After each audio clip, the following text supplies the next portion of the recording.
dan berlayar ke Andaman. Andaman masuk teritori India, lalu kami berlanjut ke Sri Lanka. Namun sebelum sampai ke Sri Lanka tahun 2004 itu terjadi tsunami. Saat itu kami berada di tengah laut, juga hampir tepat berada di titik di mana kapal pertama atau Kublai Khan pertama itu tenggelam. Berarti ceritanya Axel Brummer ini sudah pernah memiliki kapal dan mencoba berlayar. Auf dem Seeweg von China nach Europa kommen sie fast ums Leben. Und doch lässt sie die Idee nicht los.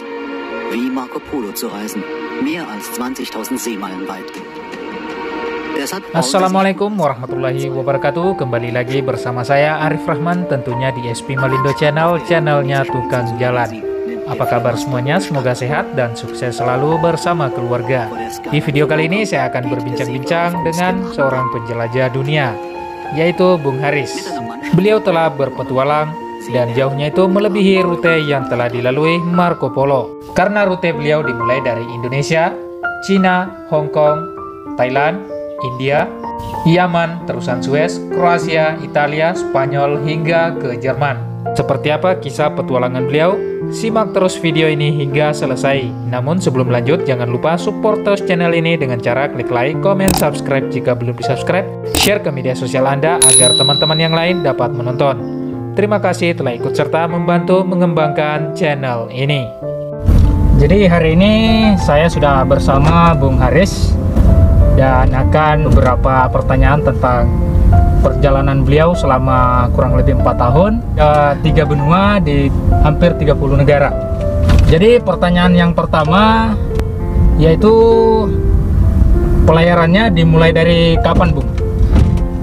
Jadi perjalanan kami dengan menggunakan kapal buatan Indonesia dimulai dari Tarakan pada tahun 2004 dan berakhir di Jerman 2008 setelah melalui 3 benua, menyinggahi hampir 30 negara dan ya tentu saja melewati beberapa lautan besar seperti Laut Cina Selatan, Indian Ocean, Laut Merah,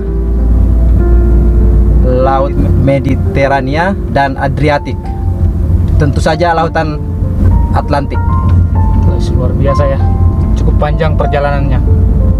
Dan mungkin bisa ditambahkan cerita tentang pertemuan pertama dengan sang penjelajah yaitu Axel Brummer dan Peter Glockner, dua bersahabat yang menjelajah dari negara asal yaitu Jerman menuju ke Cina. Mungkin bisa diceritakan sedikit, Bung? Jadi pertemuan kami, saya dan Axel Brummer, juga rekannya Peter Glockner, bahwa itu secara tidak sengaja. Di Tarakan, mereka singgah di sana untuk melanjutkan perjalanan ke Malaysia. Namun saat itu mereka punya masalah. Jadi saya menyamparin perahunya sekedar untuk mengetahui bahwa kapal apa yang ada di sana yang terlihat unik. Jadi saya mendekat lalu berbincang-bincang. Saya diundang untuk naik di kapalnya. Ya, lalu terjadi komunikasi. Ternyata saat itu mereka punya masalah, yakni kemudi. Jadi saya menawarkan bantuan. Ya, lalu saya memanggil bapak saya untuk memperbaiki kemudinya. Berarti Bapak Bung Haris ini adalah seorang itu juga ya, ahli kapal juga ya? Bapak saya seorang pelaut, lalu bapak saya juga seorang tukang. Jadi ya punya pengalaman untuk itu, lalu dia memperbaiki masalah yang ada di kapal tersebut. Kenapa kapal itu bisa terlihat unik? Padahal itu kan kapal adalah kapal buatan Sulawesi ya? Ya, betul. Bulukumba. Apa yang membuatnya sehingga unik begitu? Jadi kapal tersebut dibuat di Bulukumba. Sulawesi Selatan. Sulawesi Selatan, tepatnya di Tanah Beru. Jadi kapal itu memang buatan Indonesia, tapi kapal itu dimodifikasi dalam bentuk junk, Chinese junk, ya, 4 layar, dan kapal itu tidak dicat berwarna-warni, tapi dicat transparan. Jadi saya tertarik dan ya terlihat unik. Ceritanya kayak cat vernis begitu ya, cat kayu ya. Betul. Biasanya kan orang cat kuning, merah, hijau gitu. Ya. Jadi cuma 2 warna, ya, cat vernis dan sedikit coklat. Dan pertanyaan selanjutnya, Bung, ini negara yang dikunjungi pertama hingga berlayar dan berakhir di mana? Rutenya itu seperti rutenya sudah diceritakan tadi ya, sebagian. Jadi perjalanan kami, khususnya saya, awal mengikuti petualangannya Axel Brumer dan Peter Glockner, dimulai dari Tarakan, lalu ke Tawau, Sabah, Malaysia, ke Filipina. Di Filipina beberapa kota kita singgahi, beberapa pulau, dan ke Hong Kong, Singapura, Malaysia, Thailand, dan berlayar ke Andaman. Andaman masuk teritori India, lalu kami berlanjut ke Sri Lanka. Namun sebelum sampai ke Sri Lanka tahun 2004 itu terjadi tsunami. Saat itu kami berada di tengah laut, juga hampir tepat berada di titik di mana kapal pertama atau Kublai Khan pertama itu tenggelam.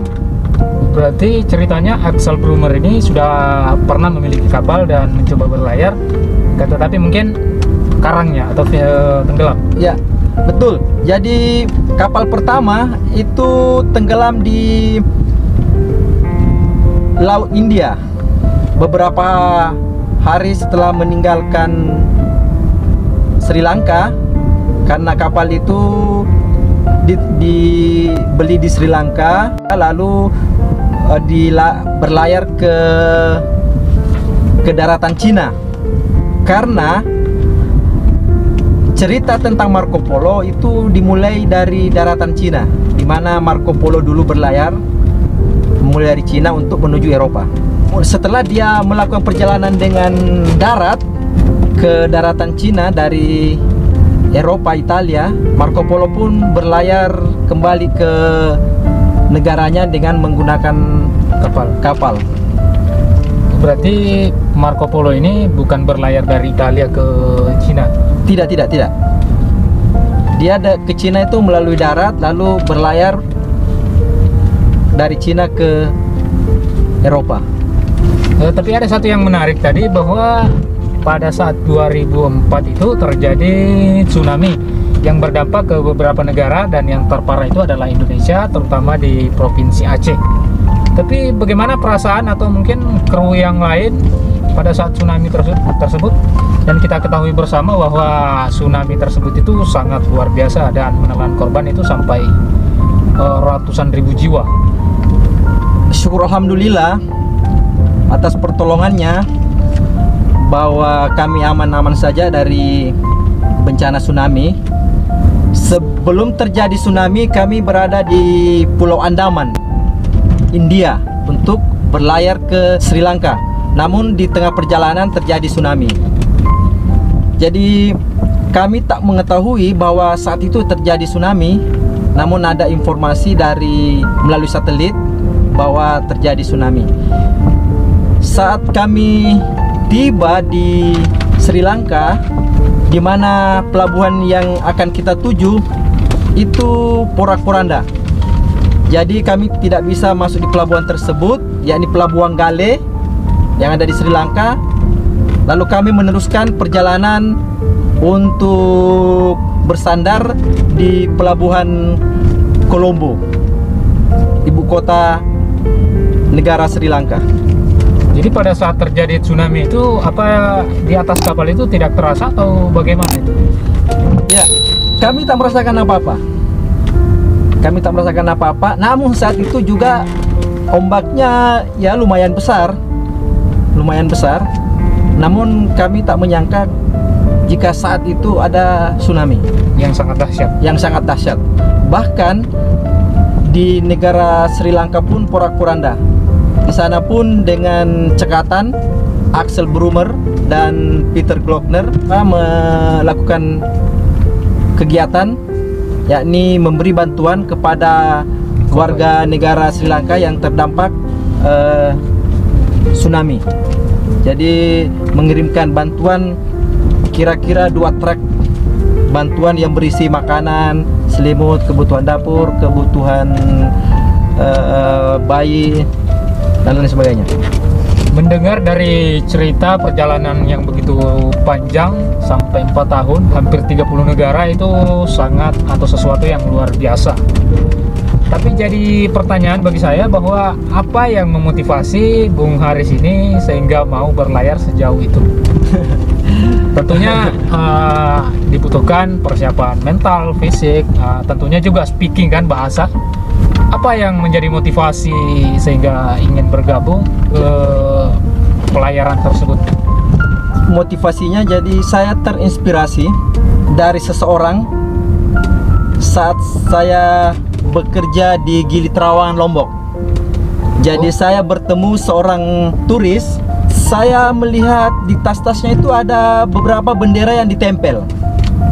Lalu saya ngobrol, kok kenapa banyak bendera yang ditempel di tasnya dari berbagai negara.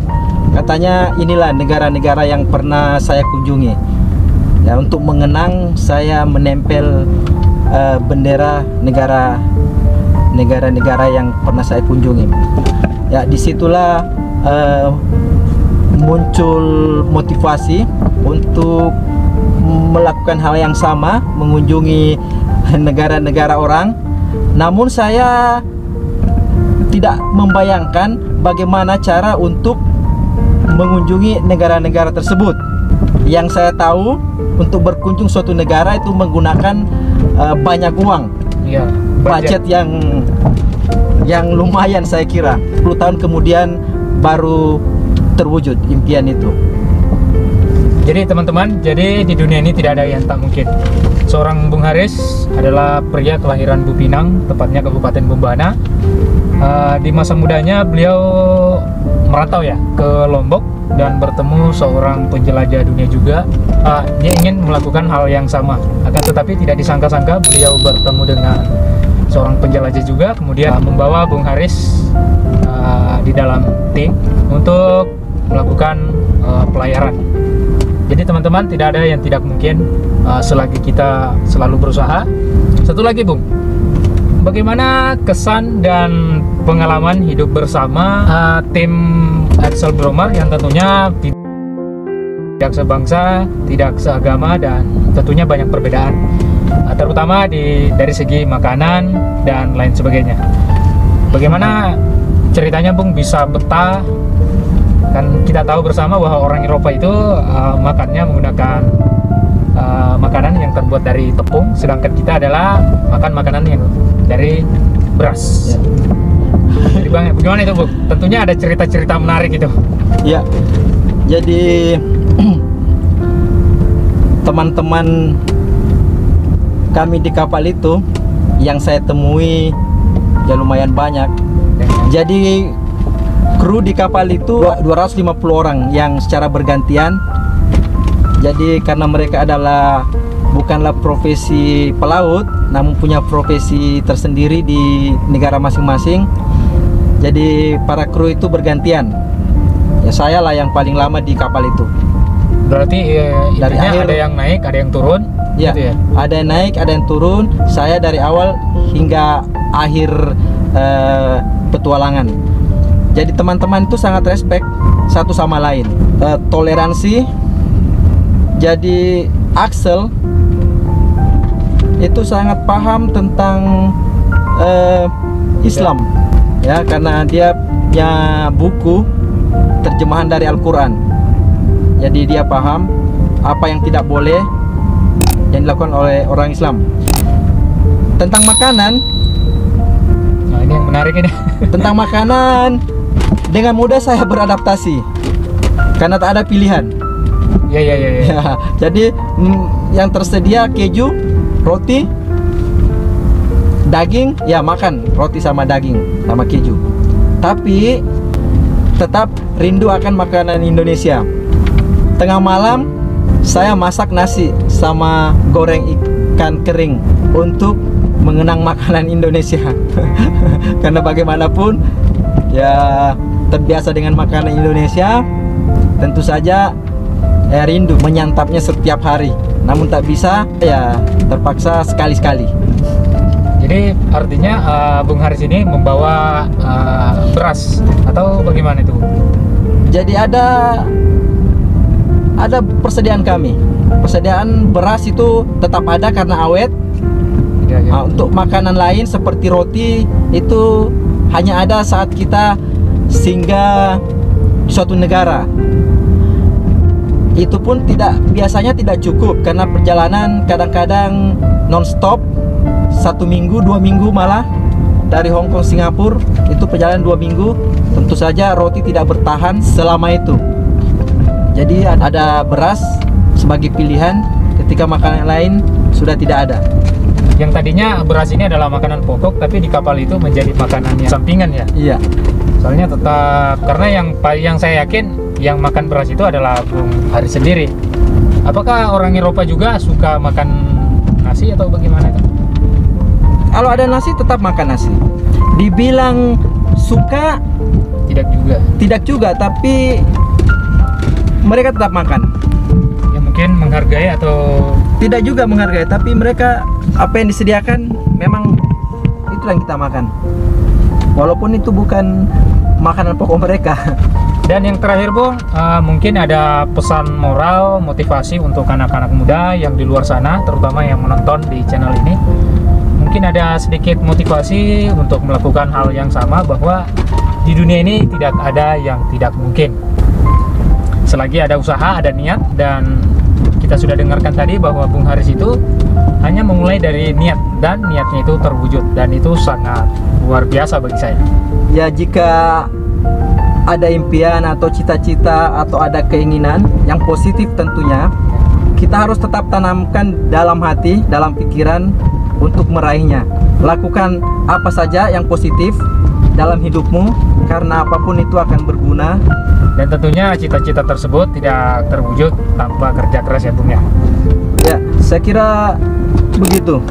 Jadi sebelum saya mulai perjalanan itu, saya berpindah-pindah untuk mencari pengalaman, belajar bahasa Inggris, bekerja, dan beberapa pekerjaan itu sangat bermanfaat dalam petualangan kami. Maksudnya dari beberapa pengalaman pekerjaan itu menjadi penempa ya? Iya, betul. Masih ada pertanyaan lagi nih. Bagaimana suka dukanya selama pelayaran dari Indonesia menuju ke Eropa kurang lebih 4 tahun? Dimulai dari sukanya dulu Bung. Sukanya banyak pengalaman. Saya bisa mengunjungi hampir 30 negara dengan uang di kantong Rp1.000. Saya bertemu banyak orang, sebagian menjadi sahabat, saudara, sampai saat ini terhubung lebih erat lagi dengan lahirnya global sosial. Apa kegiatan global sosial itu Bung? Global sosial itu khususnya di Indonesia itu melakukan penanaman pohon di laut, di darat, dan mendirikan taman-taman baca, peduli pada pendidikan formal dan non formal. Jadi kegiatan global ini lebih ke itu ya, ke kepedulian ke lingkungan dan sosial ya Bung? Ya, sosial khususnya lingkungan dan pendidikan. Lalu bagaimana dengan dukanya Bung? Dukanya tentu saja terombang-ambing di tengah laut. Ya, Hari-hari nah, itu sudah pasti. tanpa pernah melihat daratan. Duka yang lain, saya kadang-kadang berurusan dengan polisi. Misalnya di Kroasia, saya tidak bisa naik ke darat. Pernah pula di perbatasan Kroasia, saya mau menyeberang hanya 20 kilo menuju Italia. juga tidak bisa. Ya di Jerman pun begitu. Saya pernah tanya sama polisi, diperiksa, tapi semua dokumen lengkap. Jadi tak ada masalah yang berarti. Jadi mungkin petugas atau polisi di sana melihat, wah ini wajah Asia ya, mungkin imigran gelap, tapi ternyata seorang petualang ya. Bisa saja mereka berpikiran begitu. Bukan cuma di pelabuhan, di bandara pun begitu. Saya pernah diajukan beberapa pertanyaan, bahkan ditahan beberapa menit interogasi, tapi alhamdulillah semuanya berjalan baik. Kita ketahui bersama bahwa negara-negara Eropa itu memiliki pengetatan di masing-masing negaranya, terutama dari warga negara yang berasal dari benua Asia. Dan itu bukan rahasia lagi. Saya bisa katakan demikian karena saya kurang lebih 11 tahun juga keluar masuk di negara-negara tetangga Indonesia. Tapi Bung, di sini saya belum pernah ke Eropa. Paling akhir Bung, dan tentu ini pertanyaan yang membanggakan bagi saya, khususnya Indonesia, bahwa kapal ini sempat disewa untuk dijadikan properti pembuatan sebuah film Colossal Action. Itu disewanya berapa lama dan di negara mana tuh? Kapal itu disewa di Thailand. Jadi lokasi pembuatan kapal itu di Thailand. Disewa selama seminggu. Dan saya sebagai kru juga dilibatkan dalam pembuatan film itu sebagai figuran. Sebetulnya bukan cuma film Hollywood itu yang menyewa. Sebelumnya ada 2 film dokumenter yang juga menggunakan kapal kami. Demikianlah perbincangan singkat saya bersama Bung Haris tentang cerita petualangan beliau dari Indonesia hingga ke Eropa menggunakan kapal kayu yang dibuat di Kabupaten Bulukumba, Sulawesi Selatan, mengarungi 3 benua dan hampir 30 negara. Dan mudah-mudahan saja video ini bisa menginspirasi bagi teman-teman sekalian untuk melakukan hal yang sama. Beliau ini adalah putra kelahiran Boy Pinang, Kabupaten Bombana, Sulawesi Tenggara, yang sekarang ini aktif di organisasi sosial yaitu Kepedulian Lingkungan Hidup dan Pendidikan. Global Sosial sendiri itu lahir di atas kapal yang dibuat di Kabupaten Bulukumba, dan organisasi ini bukan hanya ada di Indonesia, akan tetapi di seluruh negara yang mereka singgahi hingga ke Brasil. Bagi teman-teman yang ingin berpartisipasi maupun ingin bergabung di organisasi beliau, bisa mengunjungi fanpage Global Sosial Indonesia. Dan kebetulan beliau adalah foundernya untuk Indonesia. Saya ucapkan terima kasih banyak kepada Bung Haris atas waktunya untuk podcast perdana saya ini. Semoga sehat dan sukses selalu ya Bung. Demikianlah untuk video kali ini. Terima kasih telah menonton. Mohon maaf apabila terdapat kekeliruan dan kesalahan informasi. Kritik dan saran silahkan coret-coret di kolom komentar. Jangan lupa support terus channel ini dengan cara klik like, komen, subscribe jika belum di-subscribe. Share ke media sosial Anda agar teman-teman yang lain dapat menonton. Cukup sekian. Wassalamualaikum warahmatullahi wabarakatuh. Sampai jumpa di video dan perjalanan saya selanjutnya.